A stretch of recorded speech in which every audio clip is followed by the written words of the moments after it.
kind of thing. But Serral, I think he's sometimes a more tidy player than Raynor. Mm. And he can do a little bit better against these stars just because he's not always doing quite as much as Raynor is doing. His game plan always looks a little bit more straightforward. Yeah, I would tend to agree here. You know, there are differences between Serral and Raynor at times can be overly aggressive, and actually, you know, that works out well for him, to be fair. But Oh I yeah. don't know if that is how our Finnish Zerg player is. Well, here we go. Spawning in the top left-hand corner of the map. I get to cast a Terran. Let's Oh, go. let's go! Playing for Dragon Kaizi Gaming. It is the Chinese Terran. It is the world champion of StarCraft 2. It is Oliveira. And spawning in the bottom right-hand corner of Babylon, we have his opponent. We have the Finnish Zerg player himself, arguably the best Zerg in the entire world, representing Team Basilisk. It is Serral.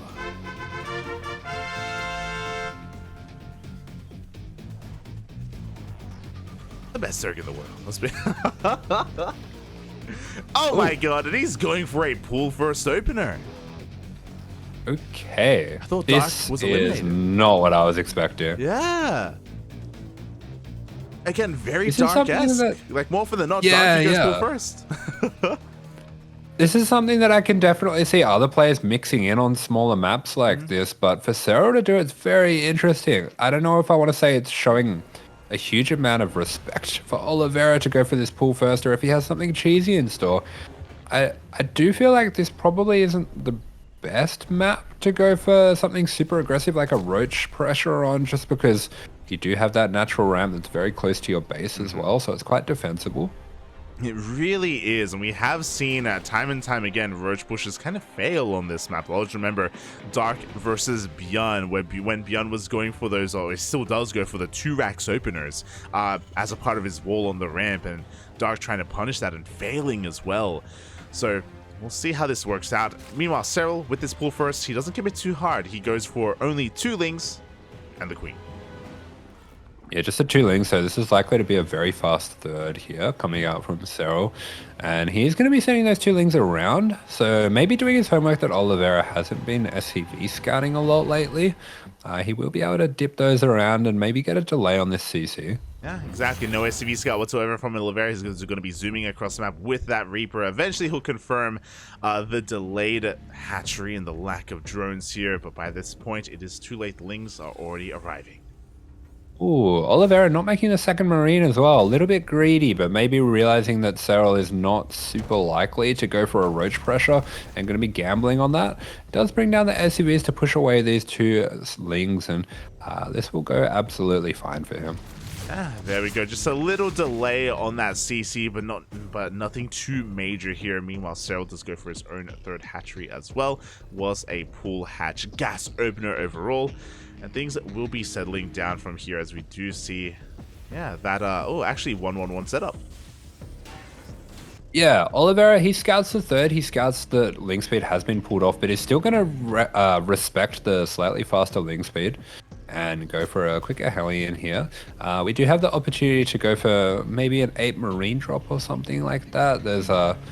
Yeah, okay, he's continuing to make Marines. It's something that we've seen Maru do quite a lot stylistically, is go for these small Marine drops, and I know it's something that Oliveira does mix in as well. He really likes his multitask heavy openings.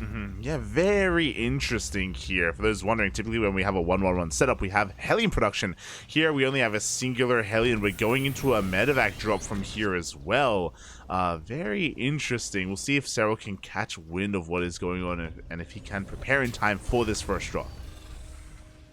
Oliveira is going to be going into a fast 3 racks behind this as well, so this is kind of a semi all-in setup. It doesn't have to go into a 2-base all-in. You can throw down a 3rd behind this 3 racks, but we'll have to see what's going to be happening from here. This is something that I've seen Oliveira playing recently.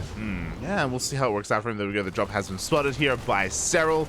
It is going to at least get the Overlord, so that will help out for him. Is going to potentially supply block Serral a little bit as well, as Oliveira is going to be moving out. Ooh. Yeah, beautiful scout timing there from Serral. So he does div that ling up. He should be able to see pretty much everything that he needs to see here, as we do have that third CC started up from Oliveira. So it is in fact going to be that sort of semi-all-in setup while we have these Marines hunting around for overlords. That's going to be their job for the moment. Yeah, they caught one, but it looks like only one. The rest of the overlords have been pulled back here for Serral. Very meticulous with them. Isn't going to be losing anything too quickly. Meanwhile, behind this, Lair is on the way. Nicely timed as well. And, oh, we actually have a Roach Warren in the main. Okay, so Serral may be reading into this thinking it's going to be a two-base all-in. He is going to be going into Roaches, and this could be the kind of response that Oliveira is looking for here. Yeah, because as you mentioned, there is a third CC behind this. We aren't completely all in here. I mean, sure, the onus is on Oliveira to get damage done, but he is going to be transitioning. Meanwhile, Serral maybe is expecting a bigger commitment here. Is going to be going into those Roaches. Yeah, this is definitely more of a... I don't want to read too much into it, but normally when I see this, I'd assume this is a safety move, reading quite hard into the fact that it will be a two-base all-in.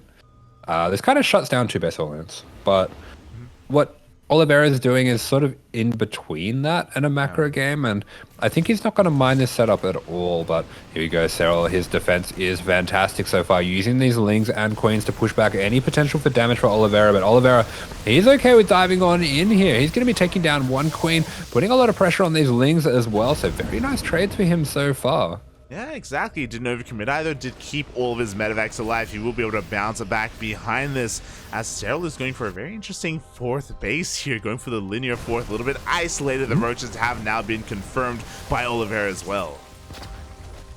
Oliveira forgetting combat shields for a moment there, something that he also did against Trainer. You don't need it, Papi. Don't worry about it. Don't worry. Serral even has his Ling on patrol here, looking for that third base. There we go. He does confirm the CC going to be landing here on location, is aware that it is not a two-base all-in setup. Yeah, we got the one Ling seeing the CC. He calls the cousins over. The cousins have arrived. Look at that KDA grenade. That was very sick, but not really going to amount to anything in the end. Yeah, exactly. I mean, at least Oliveira, it's lovely to see him saving that Reaper and actually making use of it in this drop. Maybe it can come into play a little bit later on, as it is going to be saved. Meanwhile, we do see Oliveira just setting up here on his three bases. We have our upgrades on the way, armoring, additional Raxes. Yeah, just kind of transitioning into a more standard setup. Yeah, we do actually have a commitment to +1 range and road speed from Serral, so he is going into the setup for a 1-1 all-in, but behind this actually going for a fairly quick Hive and Infestors. This is something I've seen him doing a little bit more lately, doing his best Dark impression here with the Roach Rav Infestor, and I do think it's an extremely strong style against these more marine-heavy openers. Yeah, and I do think it's kind of a great launch pad as well to take up even further. We have that Hydroden on the way that does kind of tell us a little bit that he may want to go into Lurkers if he can to survive that long. Gross. Disgusting. What do you? I thought you liked Lunkers now, Papi. I thought your mind was changed on No, I just keep them away. They never get to come out. The Zerg dies before. Here, had him. Yeah, there's a lot of creepers being denied here by Oliveira. Nicely done. A lot of these tumors are being cleaned up in the middle of the map. Double drop in towards the main base is actually going to scout and confirm the Hive timing. Completed. Yeah, very important catch there for Oliveira, so he will know what's going on. He does have his own +2, his own 2-2, sorry, on the way, but it's about the same times as Serral's, so he's not going to have a big upgrade opening there. But he does see that Serral is teching heavily, isn't fully committing to the one-run Roaches, and knows that he can dive on top of him. He will be catching out a good amount of these Roaches here. Serral going to buy as much time as he can, running them around, trying to get those saved back to the safety of the rest of the units, and the Infestors should be able to keep him secure here. That just forces Oliveira to bring tanks, which is something that he doesn't really want to do. You say that, he unsieges and he will be bringing those tanks. Here we go. Oliveira is finally going for his big push, as we have 6 Lurkers on the way. We do see the Infestors reveal themselves. They do get a fungal on those Marines. Yeah, nice fungal lands there. He does have enough Roach Ravager to bring this back. Even more so Lurker in the face of Oliveira there. No respect, as we do have this base starting to get up. And I am a little bit worried about Oliveira's control of the north side of this map. he's going to be going for a Doom Drop into the main. I love this idea. I would love it even more if they were Liberators, but I still think this could be a very solid idea. Serral anticipates it. Oh my god, the Queens and the Sports are in position. 1 and 2 medevacs, 3 medevacs go down, but the tanks do siege. There's not enough Marines here to make this work. Yeah, so many of them got taken down as he was trying to unload. We do see the Lurkers coming in, the Lings as well, and this is going to get cleaned up. Oh boy, yeah, a lot of those Lurkers go down, but this move did not work out for Oliveira. That was very wasteful with the army there, and we see the supply plummet. Yeah, exactly. It was a bit of a Hail Mary play, going for the Doom Drop as they typically are, and unfortunately for Oliveira, Serral was already in position with all of his queens and wasn't too far away with his army either. Yeah, I mean, Serral, he just has an amazing way of seeing all these things. He's got that Doctor Strange ability where he sees these futures. He anticipates what's going to happen before the player even thinks of it themselves, and he was all over that move. He made that move look bad, and I don't think it was necessarily a bad move. Yeah, exactly. You know, for the most part, it did go unscouted. Just somehow, someway, Serral knew to be in position. We do see the third base now under threat. The Lurkers are having a hard time closing the distance due to these tanks, but regardless, we do see a couple of SCVs going down here. The Lings are threatening that mineral line. Yeah, the Lurkers, despite being the better tanks, going to have to take their time getting on top of these bases here. They do take out the second factory. Serral's had enough. He is going to be diving right on top of this army. Takes out the tanks. Is going to be pushed back for the moment, but with his economic advantage, I don't think he minds trading here. Does split off that annoying little Lurker to the bottom left-hand corner as well. So Oliveira, he cannot mind here. He's going for the SEV pull into Lurkers. You hate to see it. GG, well played. Serral does take game number 1, quickly snowballing after shutting down that Doom Drop and, oh yeah, just taking that game 1. Yeah, I'm feeling it for Serral here, but Oliveira as well, he did have a pretty decent setup going into that game. He did have his moments, just that Doom Drop did not work out for him whatsoever. Yeah, sometimes it's one of those things in StarCraft where one wrong move, if it's a big wrong move like that, can sometimes just quickly shift things in favor of your opponent, and it can be a hard thing to recover from. That's kind of what we saw there in game number 1. Yeah, you could also argue a little bit that maybe, I mean, I don't know, I don't blame Oliveira for not like scanning ahead of time or anything like that, because what are the odds that all those queens are going to be waiting for him, you know? Yeah, that is true. I mean, the scan would have been nice, but I feel like he was pretty committed to that move at that point. True. It's possible that, hey, he scans and he goes for it anyway, you know? It's Oh god, regardless, GG, well played. Serral will take a lead in the series, but it's only game 1, and this is a best of 5, so we got plenty more ahead of us. True. He just likes to, you know, get that confidence up before he smashes it down. Yeah, just like against Rainer. Yeah, exactly. There you go, mate. There you go. It's game number 2. It's going to be on Ancient Cistern. All right, so we are gearing up for that reverse sweep, of course, with the big old Zerg map here. Oh. Keeping their old Zerg maps. And spawning in the top right-hand corner of the map, Dragon Kaizi Gaming. It is the world champion. It is the Chinese player. It is Oliveira. And spawning in the bottom left-hand corner of Ancient Cistern, we have his opponent. We have the Finnish Zerg player himself representing Team Basilisk. It is Serral. Representado. Man, Mr. Worldwide. How much Finnish do you know? 0. Absolutely not. Torilla, Bobby, torilla. Oh. That's all I know. The one word. Some in tortilla? No. You're an animal. Oh my god. But yeah, here we go. We're going into a bit of a larger map. We don't really know what the vetoes were, but I guess we can assume that altitude was one of the vetoes from one of our players. Maybe near humanity as the second veto. Not too sure. Not too sure. Yeah, I'm pretty sure the Terran would have vetoed altitude. Near Humanity is actually a pretty common Zerg pick these days in ZvT. I saw Lambo picking it. I've seen, I think it was Solar picking it as well, and I know Dark is pretty favorable to it. It has turned out to be a pretty decent map for Zerg with the kind of Broodlord rush styles and Lurker rush styles. Yeah, we'll see if that's the kind of player that Serral is, as well as, I think you would agree that that kind of map requires you to kind of adapt to it as well a little bit and change up your style. So we'll see if we see it later on here in this series or whether it was vetoed or not. Until that point, though, we're here on the second largest map in the map pool, Ancient Cistern, Terran map. I do think, I know that Oliveira does have that battle mech style in his back pocket. I think it's something that's becoming a little bit less popular now as the Zergs are working it out.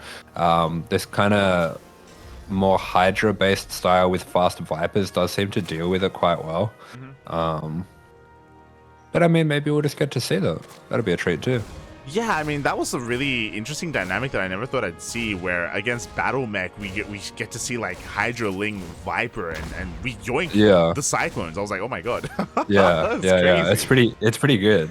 It took them a little while to come up with an answer for it, but I know even the Terran players were kind of saying, the Terrans and the Zergs alike were sort of saying that this style's very strong now, but once it does get worked out, it's probably not going to be that great. Yeah, exactly. The meta settling a little bit, and only the strong survive, and maybe BattleMech not as amazing in the current patch as others may have thought. Behind this, we do see a 3cc 2-1-1 setup, but we also have an add-on swap. Yeah, 3cc 2-1-1. This is the normal way that this is done, but this is kind of interesting to see, just because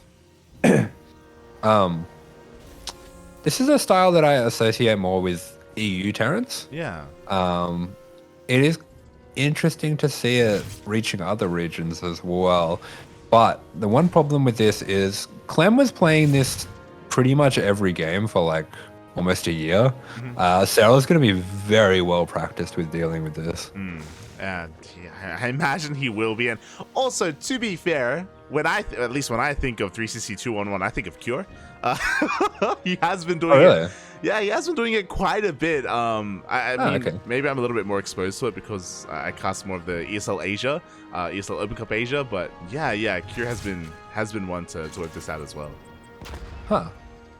Okay, yeah, I find that really weird. I thought this was just something that Europeans did, but there we go. We do have that set up there. Overlord Scout, very well timed for Serral. He will see everything that he needs to see. Yeah, there we go. The Overlord is going to dive into the main base, confirms the opener, confirms the third CC timing, and now Serral is fully aware of what's going on. And then that Clem practice is going to be coming to fruition here. Of course, this does mean that the initial 2-on-1 push is going to be far later than usual, but, Oliveira will have quite a lot to work with. He's actually already moving out with his Marines. Yeah, let's go. This is that Korean style flair.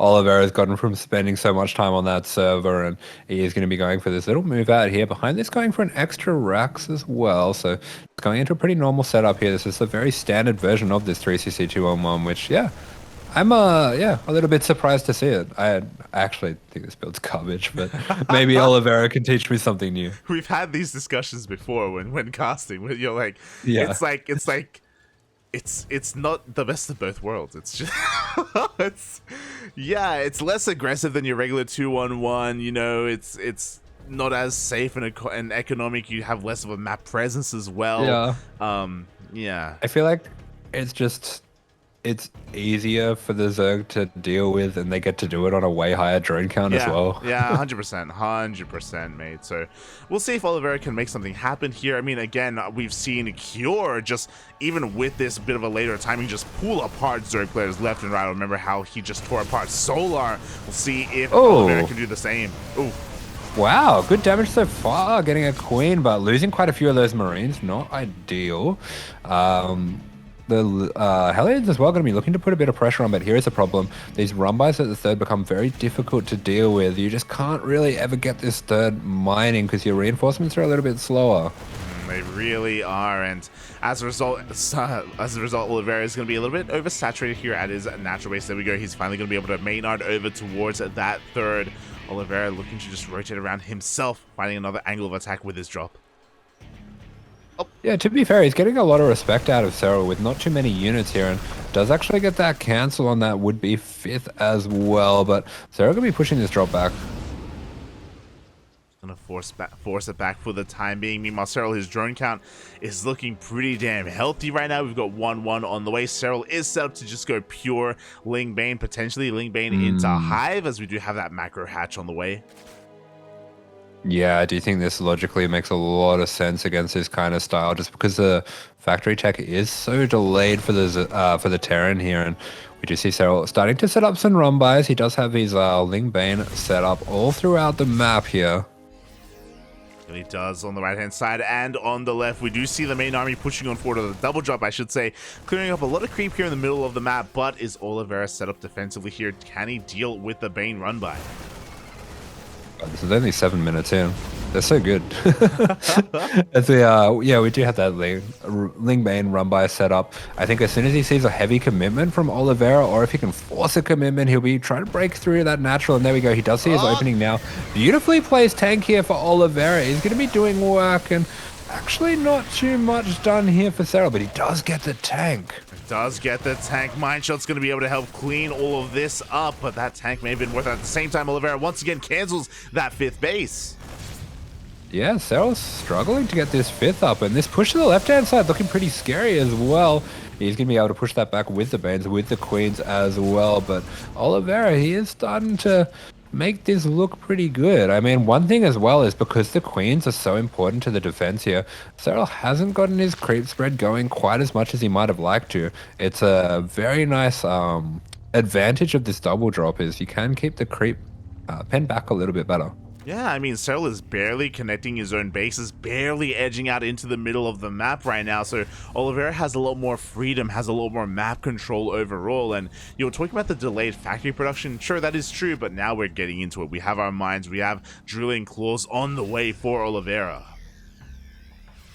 Yeah, getting that 4th up and running as well, while slowing down the 5th of Serral, so that's really going to help out the Terran here, as Oliveira does continue to put a little bit of pressure on here. He's going to be looking to pressure both sides of the map here, just make things a little difficult for the Zerg, and we do have a kill, not a cancel, so an uncharacteristic mistake there for Serral. Maybe the pressure getting to him, but we do have a huge amount of Ling Bane charging on in here. Oliveira is going to take some nice trades, pick up, and get out of there. It doesn't lose too much. Meanwhile, another 6th base gets denied as well for Serral. This time it canceled another kill. A mine drop coming in towards the 4th. Widow mine shots are going to be going off, but nice splits there from Serral. Oh, really beautiful split there from Serral, something he's so good at. As Oliveira, he is trying to put on as much pressure as he can.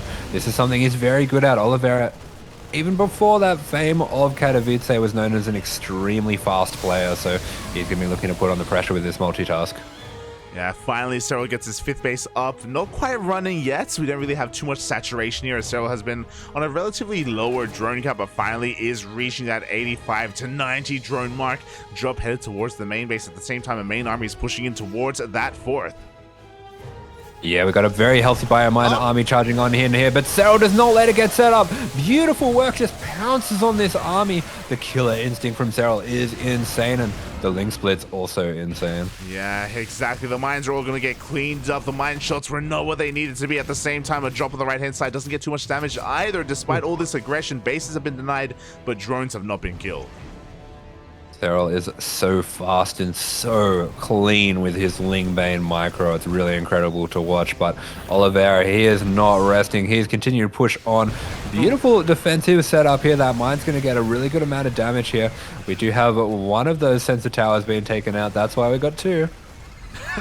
That's why we have to have some links here in the middle line as well. 5 SVs go down, but only 5 overall assault defense here by Oliveira does repair that sensor tower before it does burn down. But Oliveira was forced back despite the constant drop play we saw earlier. It looks like Serral will finally get a 6th up. Hopefully. Oliveira with the double sensor tower. He says, not only did I take out Maru, I now am Maru. There you go, mate. He has absorbed him into himself. Meanwhile, oh my god, the Banelings should take down 4 of those mines. Jesus. Yeah, Serral's anti-mine micro is just absurdly good. Yeah, exactly. So once again, he does find some more decent connections here with those Banelings. We do see a 5th base on the way behind this Oliveira. In come those Vipers.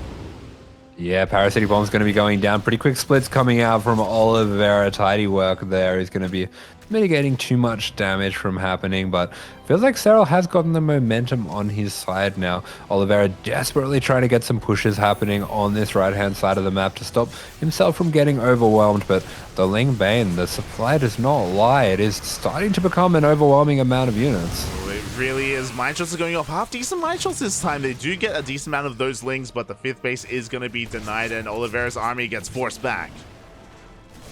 Yeah, that it does, and Serral, he is starting to get this ball rolling. I am starting to feel that momentum of the Finnish player getting going as he goes into this Hydraling style. Not going to be using that Hive for anything just yet. Just wants to, you know, keep that momentum going, keep the creep spread pushing out towards the bases of Oliveira, making it really difficult for him to get a 5th up. Yeah, pretty interesting here. Only working on those upgrades, and there we go. The Lunkers are coming out. He knows I'm casting, puppy. Every game so far, the Lunkers are on the way. Before that happens, though, Serral is going to be pushing towards this would-be 5th base. Banelings are rolling in as well. Yeah, beautiful splits, beautiful power bombs. Serral just weaving his way through this army so expertly. Going to be taking out the PF. Spares the SCVs. Okay. Yeah, the Banelings are preserved here for a later fight. They are going to be going down to these Marauders here. Oliveira going to be pushing out, but Serral instantly remaxes. Yeah, good trades there for Oliveira for a moment, but Serral's done such a good job as well, keeping the mine count down, and that makes it very difficult for Oliveira to push onto creep. Oh, it really does. He does clear a little bit of this creep up, but Oliveira has to back off. He's trying to take another 5th base, a forward planetary instead, kind of help him kind of launch forward here onto this creep. Yeah, having a look at the units tabs, these 3 medevacs are Oliveira's only medevacs. That's going to be a massive problem. Oh my god, he hasn't been rebuilding. The mine shots are going to be going off. We have a couple of abducts on those Liberators as well. Yeah, Serral completely overwhelming, gets on this would-be 5th. The other 5th that Oliveira was desperately trying to get up, takes it down. And now Oliveira, he's in a world of trouble. He is starving for resources. He really is. Now we have borrowed Lings here at both 5th base locations. Oh my god. Yeah, the Ghost could be running on in there, taking those out. But behind this Serral, he is starting to envelop the map, taking all of his bases here, spreading that creep out, spreading his tendrils throughout the map here. And he does have that Lurker Tech coming up behind this. Yeah, there we go. Seismic Spines are on the way here for Serral. Vipers topping up their energy as well. They've been doing a great job at power bombing those medevacs and yoinking those Liberators. We have a couple of hidden mines here that could go off, though. The Lings are going to be rushing on forward, but now they do get spotted. Oh my god! Oh, amazing mine shot going off finally. Yeah, Serral does believe he is human, and those Lings will be going down. We do have another very nice mine drag onto all the units of the Terran. And another Parabomb going down the medevacs as well. It's just a little bit too much here for the Zerga player. Oliveira going to hold on only just, but when you're only working with 4 bases, only just is not good enough. Yeah, exactly. You do have Oliveira just trading out here, but he cannot afford these losses. Serral instantly remaxes, GG gets called, and Serral takes game number 2. GG. Really fantastic game. We got to see Oliveira's skills with the multitasking, but then as Serral started to seize that momentum, he never really let it go. And we just saw that pendulum swing all the way across in his favor, and he just took the game away from Oliveira's grasps. He really did. GG, well played. It was a pretty interesting tech path as well. Unfortunately, we never got to see those lurkers, but for Serral to transition from Ling Bane into Hydra Lurker that late was, yeah, something they don't see too often. I guess it makes sense just because it was going up against such a mine-heavy style, and there were never really too many Liberators. Yeah, Serral just doing a great job at just keeping not just Liberator count, but also the medevac count really low. You pointed out at a certain point there were only like 2 medevacs left towards the end. Yeah, it's kind of the meta now. I don't know how to say this without sounding balance whiny, but Hydras are really good now. And Hydraling Bane, which used to be kind of a stepping stone up to Lurkers, is something that you kind of just stay on now as the Zerg until the game slows down. But if you have momentum, you do just kind of want to stay on that till the game's over. Yeah, we've seen that a lot actually these past couple of weeks, or maybe even ever since Katowice. Really, just Lingbane, you stay on Lingbane Hydra and you're so mobile, you're so active, you deny bases, you take all these big fights. Unless the Terran player does slow the game down and does like kind of turtle up as we've seen before, then yeah, the Zerg can stay on that for quite some time. Yeah, but speaking of slowing the game and turtling up, this is a map that is really good for that, and it's something that we saw Oliveira do on this map against Raynor. And it was a really fantastic game to watch just because it showed the breadth of Oliveira's play. It showed his versatility, something that I didn't really expect from him. And I would love to see it again, actually. Because I want to see more. I want to see more Oliveira. I don't want this to end here. I want this match to go the distance. And here he is, spawning in the bottom right-hand corner of the map, playing for Dragon KaiZ Gaming. It is Oliveira. And spawning in the top left-hand corner of Gressvan, we have his opponent. We have the best Zerg player in the world representing Team Basilisk, the Finnish Zerg. It is Serral.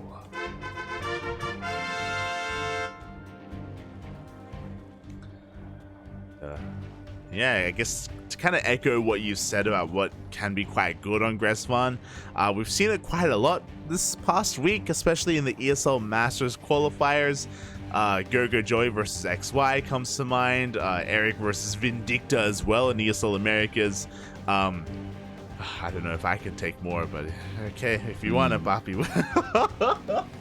Let's go. Vindicta late game on Gressvan. Yeah. That is a tall glass of yes, please. Oh, you're an animal. Aye. But yeah, we'll see if Oliveira is one to lean into that style. It's possible because as aggressive as he has been this entire series, especially that last game on Ancient Sister, and it was really impressive to see his drop play come into play. Serral was kind of keeping up. Was struggling to expand, don't get me wrong, but he did get there in the end. Yeah, definitely. He did keep that fifth down for quite a while, but the other thing to think about is Maru is arguably the best in, well, he just is the best in the world at this kind of late game style, and there have been a few series here and there where Serral just kind of crushes and rolls over him before he can get there. That is something that Serral's always capable of. Yeah, exactly. You know, he isn't just the macro sit back and max out kind of player. He can be quite active. We've already seen that earlier today as well in some of his other series. He's willing to be the aggressor. So that's always something to bear in mind. That's always something that you have to be aware of playing against Serral. Yeah, they're going to be getting that third no block coming out from Oliveira as he does just come in, put a bit of harassment on these Lings. But, you know, Serral's he's dealt with Clem Reapers for years now. Oliveira is actually a player that does play quite a lot like Clem. I wonder if that kind of comes into how Serral plays this matchup and what he comes to expect as well. I feel like Oliveira's strengths lie in the same kind of places, where he's a very fast player, a very multitask-based player as well, and plays more of those, yeah, actually very similar to Clem now that I think about it. Plays those kind of standard macro styles, but with extreme aggression without letting that slow down his macro. Yeah, and at least in Europe, Serral has had plenty of practice with that sort of thing, so we'll see if Oliveira can fight back. As you were kind of saying, I do want a longer series. I want Oliveira to kind of force even a game 4, maybe even a game 5 here, but it's going to be on him to see whether he can pull it off. Meanwhile, across the map, we do have that 3cc opener before that starport for the first time actually this series, interestingly enough. Yeah, so not going to be going for the 2-on-1 again, not going to be going for any of those creative drop styles as we do see. Oh, that queen's stuck. Okay. Oh my god. So I was trying to get that out there. He used a very neat trick, trapping the Reaper in between those minerals, but the queen It was a little bit too sneaky. It was a little bit too creative. It goes to jail. Mate. It is not leaving. That's actually. Oh, he pushes himself out. Let's go. Oh my god. Serral. Okay, so we see you. We see you. Oh my god. He did it on purpose. He trapped it on purpose just to flex with the camera, Poppy. Ay, ay, ay. Like, mate, no problem whatsoever. Watch this. Watch this. Oh my god. I've never been so excited about poop before. It's beautiful, Poppy. It's beautiful. Oh my god. Behind this, Serral, yeah, going for his lair at a decent hour, to be honest, at a decent time. Oliveira, I'm still rattled, not gonna lie, when it comes to just what just happened. Mate, the great escape. Let's go. Oh Which boy. queen is it? I want to keep an eye on them. True. The queen that could just phase through reality. My god, my god. As Oliveira's going to be applying pressure here with his initial Hellions. Behind this, it is, of course, 3cc Banshee. Cloak is finishing up. Oh, the Banshees are going to be moving out. Yeah, just the most standard styles here coming out from Oliveira. And I love to see it as well. It's something that is tried and tested and something that he's very good at as well. So I like the confidence here. I like it as well. I have to wonder if that's happened to Serral before. I'm curious now. If that's something that's happened before. If he worked it out. Yeah, or if he just did that on the fly to see if it would work, and it did. Yeah, that was very cool. But we do just have ourselves a pretty standard game coming out after this.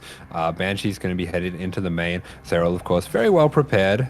Not his first rodeo, but Oliveira should be able to get a couple drones here. There we go. 3 drones are going to be going down. Not too bad. Just taking a little bit of hull damage on one of those Banshees as they rotate back around towards that third base. Nice repositioning just to preserve that Banshee. 5 drones in total.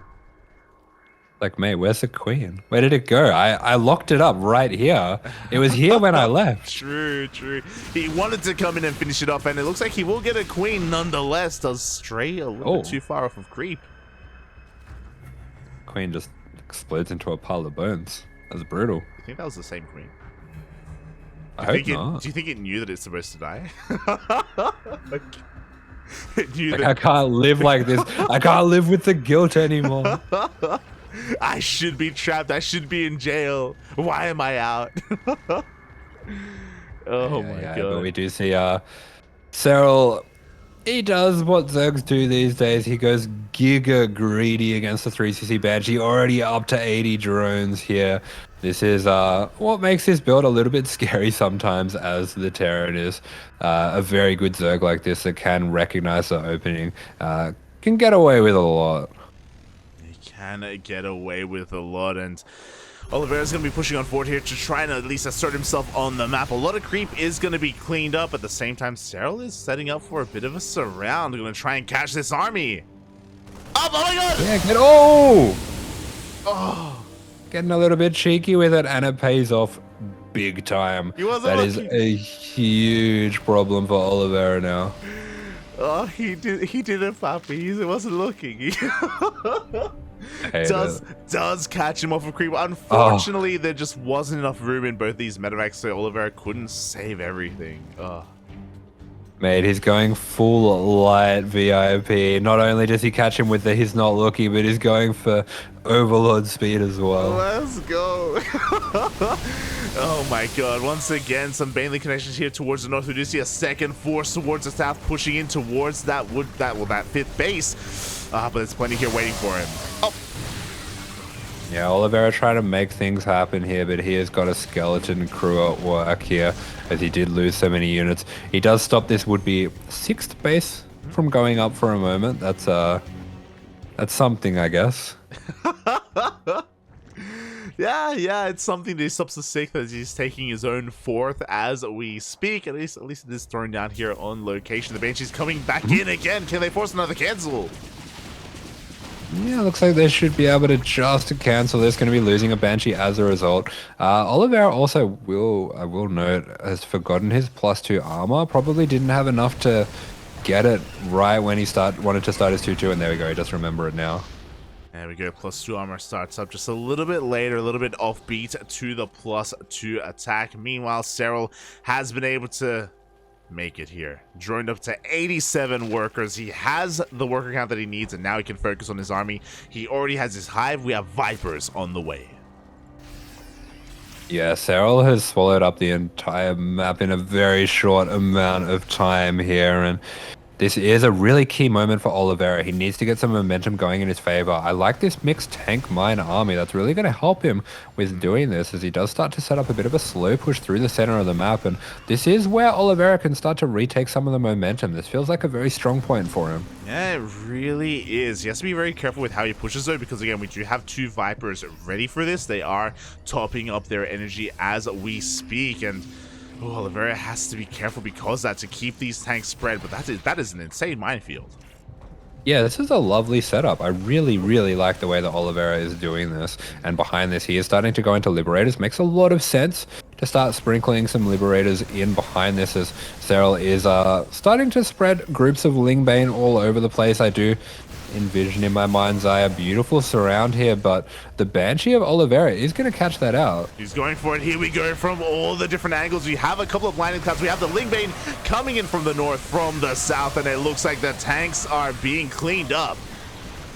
Yeah, it's going to be a little bit messy. The mines do get some very good shots. Oliveira actually taking some really nice trades here. It will eventually get cleaned up, but not the most amazing trades there for Serral. I think Oliveira is going to be pretty happy with this. I mean, he got a decent amount of drone kills here at the center base. We saw some decent mine connections as well, but at the end of the day, Oliveira still can't really threaten too much else, and he no longer has these tanks. He has to back off. Yeah, he does lose a bit of the backbone of this push. He's going to be sending that tank back home to help with run-bys. Very wise and careful of him as well, so big fan of that decision, as we do have that 5th base coming up. We do have the extra factory going down as well, so Oliveira is preparing for the late game here. And he is preparing for that. Meanwhile, Serral going Lingbane into a hive, this time teching up into Ultras. Kindness plating is on the way. Ooh. Oliveira a little bit slow there to pick up Serral with his trademark hold position splits against the mines. He is going to be able to prevent those from getting too much damage as he clears up this minefield through the center of the map, and that will open him up to start spreading creep again. But I mean, Oliveira has at least done a good job of penning this creep back to Serral's side of the map. True. They're just connecting the bases for the most part. They're just nearing that halfway mark across the map. Meanwhile, we have a massive Doom drop being set up. Oh my god. But for the Zerg, right? For the Zerg, yeah. We have 6 drop lords on the way. Oh, he's going to ultra drop. He's going to drop ultras on his army. He recognizes it's a tank-based army, so yeah, I think he's going to go for an ultra doom drop. This is going to be very cool. Yeah, I mean, he may even just go straight to the main base as well. The queens are being set up to be lifted up as well. Nah, I think it's ultras. He's going to drop the ultras on the tanks. I can see it now. No, the lings. Okay, he's going to go into the main with the lings. That's gross. The turrets are finishing up in time, but we do see Overlord Speed finishing up as well. We'll see how many do make it in. Oh, yeah, Serral, he is starting to set up the distraction here. He's going to give some pretty efficient trades to Oliveira as a result, and the turrets are in position. Serral is coming in on an angle where he's going to eat all 3 of those turrets, actually, and he's going to go for it anyway. Oh my god, he does pull back. He's going to be able to unload a couple of these drop lots. Are going to get cleaned up though, but the lings do get into the main. Yeah, the way that he reshuffled that Overlord to bring the low health one to the back actually made that really successful. That was really sick. That was insane. An entire mineral line is going to be going down at the same time. Here come those ultras trying to barrel through that front line. Yeah, the ultras are on the way. The Viper's on the way as well. Beautiful EMP is going to stop those blinding clouds from going down, but half of these tanks aren't even sieged up. Wow, very nice trades from Oliveira. He is showing once again why his late game was so strong on this map, and he is holding back the might of Serral, at least for the moment. That was a very nice defensive sequence for Oliveira. Yeah, it really was. He does keep and preserve the majority of his ghosts. Here we go. The lines are being drawn. Oliveira is looking to cut this map in half. Actually, now that I recall the interviews that Oliveira did regarding his practice, I think it was Serral that he was mainly practicing late game with. Yeah, I mean, they're good friends. I guess we saw that in WTL, if you remember as well. They were 2v2 partners, and oh boy, Serral is going to be looking to break him. We do have the Vipers being rebuilt. Once again, Serral is looking to try and dive into this position. Yeah, Serral not messing around, going to be diving straight on in. The Ling's getting cleaned up very rapidly here. The Bane's going to follow. Beautiful drag with the Overseer, but these tanks hold strong. They are going to be taking down these Banelings. Another very good trade for Oliveira. Yeah, exactly, and Serral has to try and back off and reconsider this a little bit. We do have some Infestor upgrades on the way, but there's no Spire, there's no Greater Spire, there's no Broodlord transition, just still Ling Bane. Yeah, the Neural may be a little bit premature because Oliveira hasn't started going into Thors yet, so it's not going to be able to do too much just yet. It really won't. I mean, we were talking about Ling Bane Hydra being a pretty solid army composition, but to break these positions, I don't really know how successful it can be. Looks like Serral, though, is setting up once again to try and hit this lower base. Yeah, Serral just kind of going for the Hulk smash Unga Bunga here. Going to be trying to smash on through, but the defense of Oliveira has been absolutely fantastic so far. Beautiful splits against the Banes there, and another extremely efficient trade here. I'm getting a little bit worried for Serral. If this continues, Oliveira is going to be finding himself in a very strong position. I mean, just having a look at the units lost, that was another very inefficient fight for Serral. The units lost now 10k in Oliveira's favor. Almost 500 Lings have died this entire game. We do see Serral going in once again, but into this defensive line, it's not going to work out. We still don't have a tech transition, by the way. Now we do a Lurker Den. I don't think that's going to work, but it's something. Yeah. I really don't like Lurkers in this position. I don't think that's going to work against the Ghost count that Oliveira has, but if he ever does take the Ghosts out, it is nice to have that available. Here we go, Serral trying and catch these Ghosts out of position, but no, the Ghosts do fall back to the safety of those Liberators. And yes, Serral, we've seen this before. We've seen this fail plenty of times as well on Gress Farm, where the Zerg player clearly doesn't want to tech into a slower late game army. He wants to try and end things earlier, and as a result, he may just be, you know, helping out Oliveira. This is an odd nuke. Okay, yeah. There we go, and with the Nidus comes, with the Lurker Den comes the Nidus. I don't know if Serral can really pull this off. He's going to be looking to try and get a Nidus off in the main or one of the fringe bases. Ooh. Yeah, that main is wonderfully defended. It's going to be very hard to do, but I like this. I'm not sure if he's looking to use this Drop-a-Lord setup or maybe fake it out, but he is setting up another massive attack here, and this is looking rather terrifying. Is Oliveira going to be able to stand up to this? I don't know if he knows yet that an attack's coming from this angle. His defense has been fantastic so far, but will he be set up for this attack? That's a question right now. He's scanning, he's looking for that army. He doesn't quite see it, and here we go. Serral is going to be collapsing once again towards his base. Does yoink those Liberators. Yeah, good at yoinks. The tank's going to be getting some okay volleys here on the Banelings, but the Banelings, regardless, going to be getting in on top of this base. And decent trades here for Serral. Didn't set up that Drop-a-Lord multi-prong, actually getting nuked to the north here as well. So Oliveira trying to get the momentum going in his favor. The nuke just going to catch the edge of the base, unfortunately not taking out more than one drone there.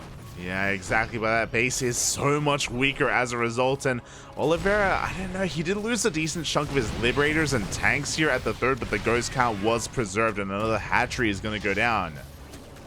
Yeah, this is a nice move by Serral, though. I think this is a fantastic thing to go for in the late game, trying to take the Terran's bases and at least mine as much of their resources as you can, even if you can't hold on to the base. 100%, and we'll see if he's going to be able to pull that off. Meanwhile, we still don't see any other tech. We actually have a hidden Infestor in between this army. Oh.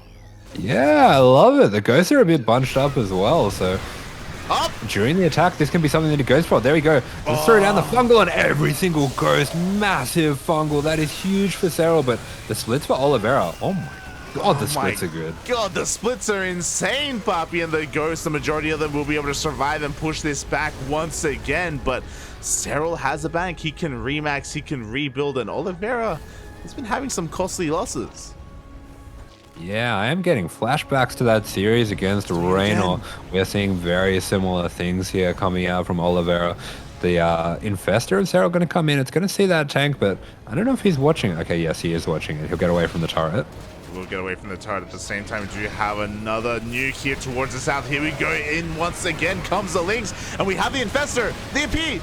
Oh, the EMP. Nice. EMP is going to be stopping those ghosts from getting caught, but I think Serral is starting to break through here. He is starting to break on through the third base, goes down, and now he's going for the kill. He's going for the ghosts.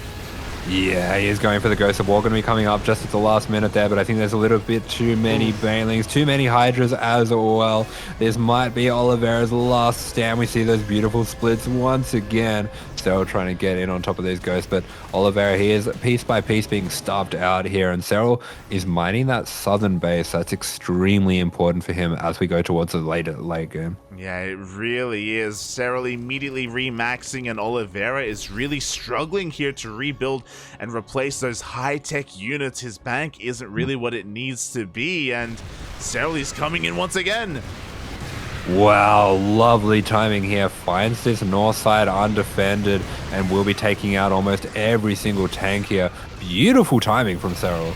Yeah, what was that? 3-4 tanks going down, some mines as well. Oliveira is just being spread far too thin here. The ghosts are amazing, they're great, but they're just not where they needed to be, and Serral is just looking to remax once again with this army.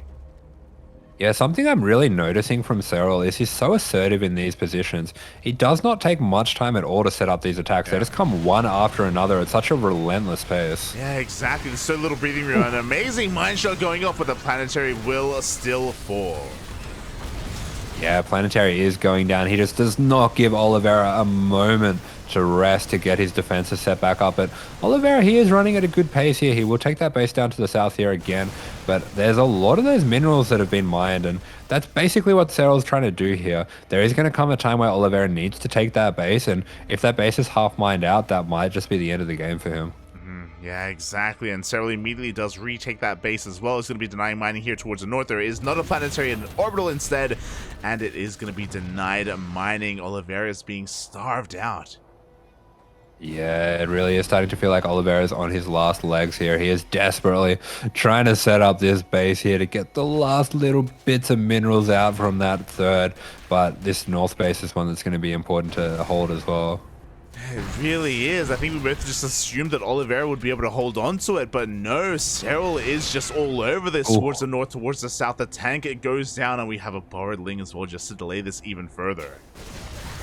Yeah, and there you go. Serral with that relentless pace is going to be setting up once again to attack on the south as he does clear out the north, and it seems pretty obvious that Oliveira is going to need to set up to the north, so that's when Serral attacks the south. There is a good setup here for Oliveira, but I think Serral can just continue to take decent trades and he'll be okay. Yeah, exactly. It looks like the ghosts are going to deter Serral for the time being here, but he can just rebuild, remax. He goes for another Ling run by even taking the base of Oliveira. Ooh.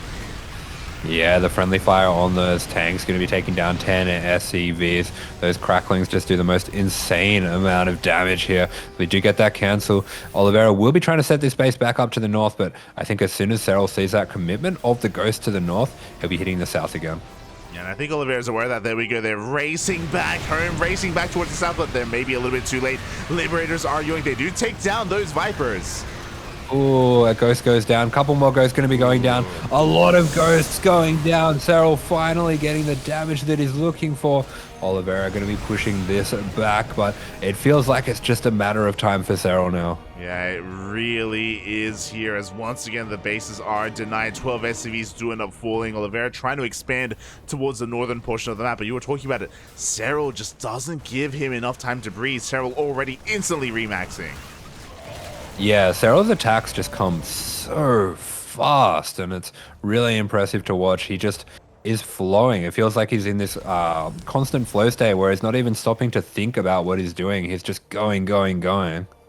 Yeah, and as if like water, he does flow towards the northern side of the map instead, looking to punish this fresh mining base of Oliveira. We do see the Hellions poking in. I think they did catch a glimpse of the army, but despite that, it doesn't even have enough to defend. Yeah, this is actually a fantastic setup from Oliveira. I don't know how he's found the time to set this up to the north. with Serral in constant motion. But here we go. All the Bailing's going to be rolling in. Serral is happy enough with his Bailing count that he's going to go for it anyway, and he takes out all the tanks. That's what he's looking for. Yeah, the tanks go down. The Liberators get abducted once again into range of the Hydras. We even see Link threatening one of the other northern bases here. Only the Ghosts survive. Gun goes down and he doesn't get that Infester. He will be clearing out this base to the bottom, but I mean, Serral, he can afford to keep losing this base. All he's really trying to do is just soak up those resources. He really is, and here we go. He's coming in once again. The Ghosts are not here to support. There's only a single Ghost remaining, but it looks like Serral will not take the bait. He backs off, remaxes. Oh my god. Yeah, I mean, the Hellbat's going to be killing those Lings very quickly. We do have this sneaky Infester towards the back once again, so I think Sarah's going to hit this north side. This Infester, if it gets a fungal on the Ghost, that might just be all she wrote here. It does pop out. It's a decent fungal on 4 Ghosts, as we do see Serral charging on in. The tanks aren't quite set up. We do have some good snipes going down, though. You have some decent snipes, but the CC gets targeted down by the Hydras. The Bailings roll in as well, and the tanks once again are going to be reset. Yeah, Oliveira going to be standing his ground, but 2 more Ghosts go down. Every Ghost here is so precious. They really are. It's so difficult to replace. And speaking of, do we even have a CC to replace the one that we just lost? We do. A little bit further back. It's on its way. Yeah, but this feels like Oliveira just slowly getting choked out by Serral. I mean, even if he can survive here, Serral's mined so much from his base to the south that I think he will just eventually starve out. It's just a numbers game now where there's just not enough money left on the map for him to survive. Exactly.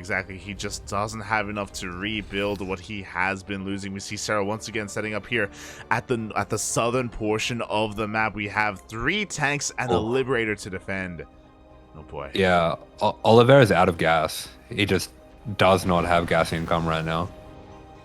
Yeah, just doesn't have it available to him. Isn't prioritizing that mining either, unfortunately. But he's just running out of gas everywhere else. Yeah, these Ghosts are going to need to take some really seriously efficient trades here, as Oliveira does seem like he is all in on defending this north base now. He is. You see a bit of a dropping sent towards the south to maybe try and punch one of these bases, but we have plenty there to defend. Meanwhile, here we go. So he's coming in once again. Yeah, he is charging on in. Grey Blinding Cloud's going to be stopping all of these tanks from firing. Oliveira desperately trying to get set up, and these Ghosts, he has to get them to safety. He has to keep them alive. The CC, it is going to go. Oh, it is just going to survive. It almost goes down. The SCVs go down. The SCVs are taken out. The CC barely does survive. Serral doesn't commit. He doesn't try to chase down those Ghosts because he backs off. He rebuilds. He knows that the second wave is going to be that much stronger. The tanks just once again are almost reset. We do see, the Infestor has been spotted. Oh, nice. Oliveira does spot that out, so he will be able to clean that up. But despite that, Serral, he's remaxed once again, and he just doesn't stop up. He just keeps on going. We do have some good EMPs, though. This time, no Blinding Clouds. Okay, pretty good trades for Oliveira here, but I'm just a little bit worried. I don't think he has the money to replace his army. Yeah, he doesn't have the money. Oh my god, we can't afford scans right now. We do have another burrowed Ling here under this base. Can barely even afford to repair the CC. Yeah, exactly. Barely can afford to do so. CC will eventually land, I guess, for a scan, or maybe even just long distance mining, because that's just the state that we're in. Yeah, one tap, blah. That Ling does go down, but all the while, Serral is mining out that southern base. To be fair, I mean, Serral is starting to approach mining out himself, but yeah, it's just a numbers game here. He gets on top of all the SCVs here. Every single SCV is going to be going down. That CC might be going down here, and Oliveira, there's no way he has enough to defend. There's no shot. GG is called, and Serral with the ultra late game finesse and expertise. Wow, gets the win. GG, well played. Serral does take the 3-0 victory, and he will be this week's our very first Kung Fu Cup champion with the 3-0 over Oliveira. GG. And yeah, that was the late game that I wanted. I wanted more of Oliveira and Serral. I got it. That was a fantastic game there. Absolutely beautiful stuff from Serral, and he gets the 3-0.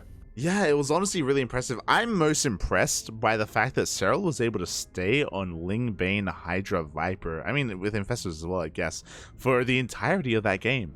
I think we were both really concerned about the lack of tech, especially because there was a period where Serral wasn't trading efficiently at all. He was just kind of running in and smashing his head against the wall, and just Oliveira was the one winning those fights.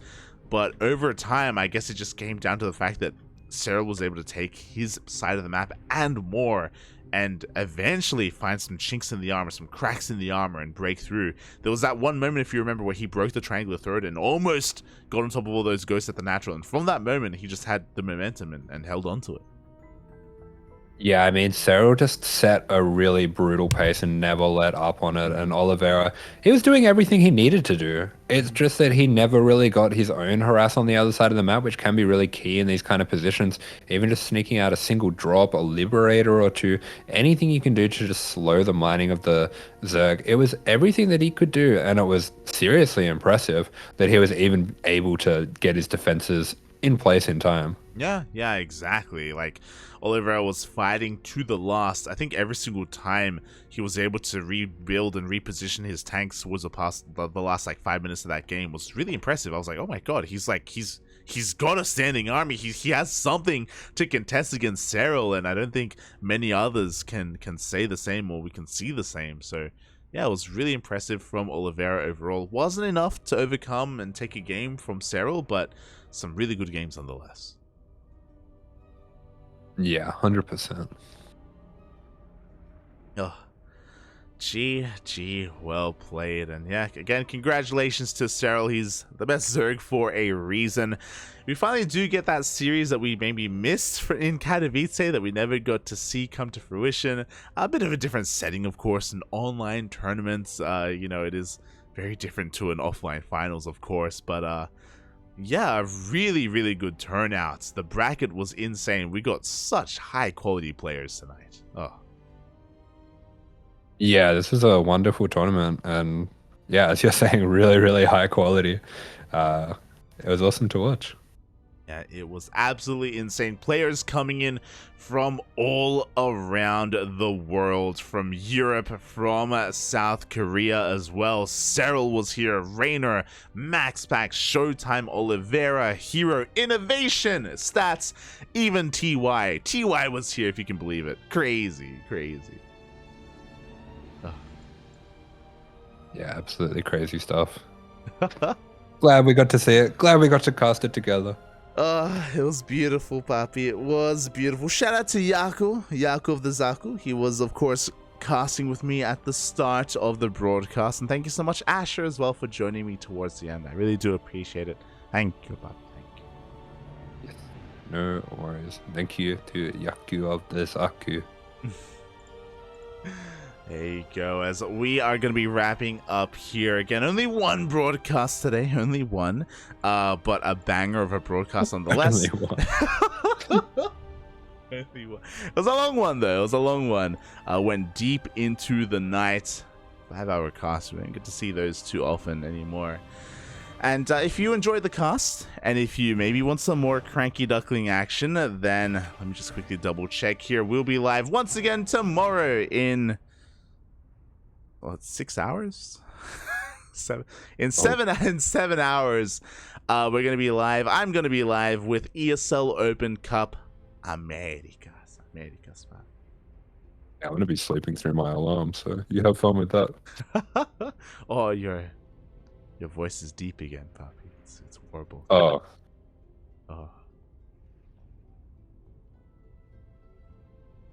But yeah, tomorrow is going to be ESL Americas. Not just that, the first season of WTL, of World Team League, is upon us, and it starts tomorrow. We had the qualifiers a couple of weeks ago, a month ago now, but now the season proper will begin. The best teams in the world will be taking part. Team Basilisk, Onside Gaming, Shopify Rebellion, Dragon, Kaizi Gaming, Abydos.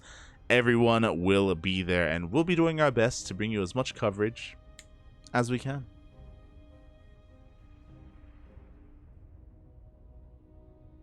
with me, puppy. You're with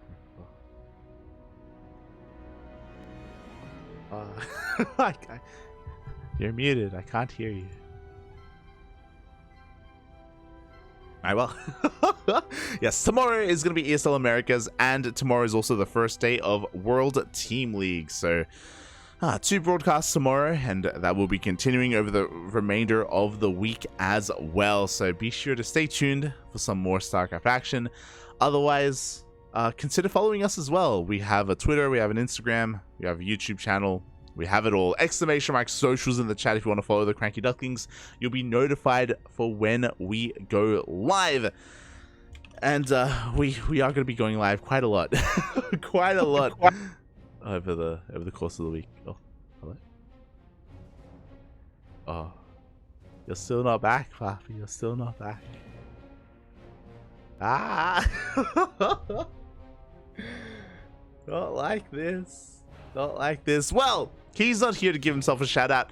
!AsherBro in the chat, because AsherBro, my lovely co-caster, is also a lovely Terran player. 5K on the NA ladder. You can tune into his Twitch channel for some lovely ladder streams and sometimes some other games, whether it be some point and click adventures or something else to kind of let off some steam.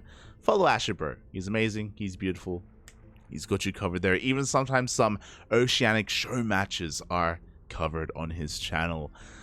Otherwise, you can follow me as well at light_VIP on Twitch and Twitter. I do stream throughout the week. I was streaming earlier today before this cast, just for some Zerg gameplay instead, if you're interested in that sort of thing.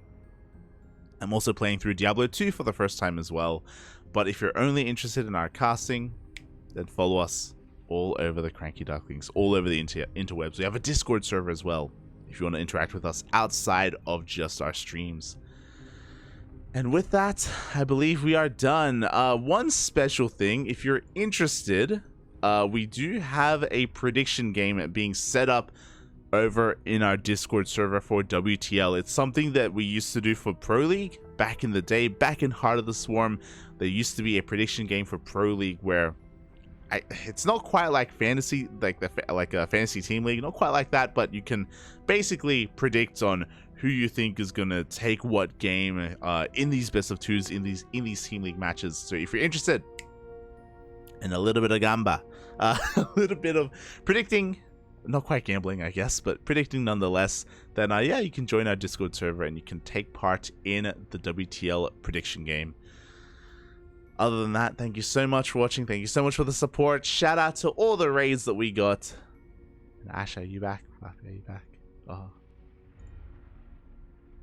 No. He's gone, he's gone.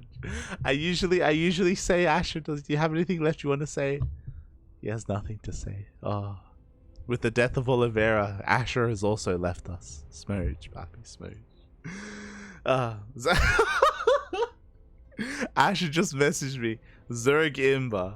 You're an animal, Asher. You're an animal. So thank you so much for the love. Thank you so much for the support. We will see you guys in 7 hours for some more StarCraft. Until then, ciao. Bye.